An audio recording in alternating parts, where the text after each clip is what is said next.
In this guide, I'm going to show you how you can uninstall Reshade. Before we do get into this guide, make sure to like the video and subscribe to the channel with all notifications on. It really does help the channel and lets us know that you want more content like this. We'd greatly appreciate it. And if at any point throughout this guide you do have any questions, just ask them down in the comment section below and we can help you out further. I'm going to be doing my best to reply to every single comment down there. Now, if you don't know what Reshade is, it's essentially an advanced post-processing tool that lets you inject shaders into games and change how they do look visually. To uninstall it, you're going to want to use the same Reshade installer you originally used to set it up. So go ahead and just open up your downloads and scroll down until you do see Reshade on here, and essentially open up that setup tool, and it's going to pop up with a page that looks something like this. This is where you're going to select whatever game or application that you went ahead and put this on. You're going to see a list of games Reshade has detected. But if you don't see your game listed, just hit browse and manually navigate to that game's install directory. But essentially open this by hitting next, and it's going to show you the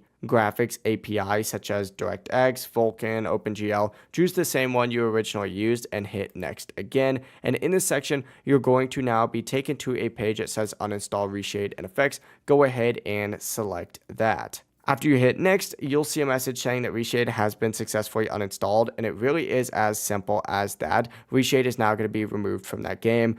That being said, you're going to have to repeat this process for any other game that you might have reinstalled Reshade on. It really is as simple as that, though. If you do have any questions, ask them down in the comment section below, and we can help you out further. I'm going to be doing my best to reply to every single comment down there. Before you do leave this guide, though, make sure to like the video and subscribe to the channel with all notifications on. It really does help us out and lets us know that you want more content like this. We'd greatly appreciate it. Have a great rest of your day. Peace.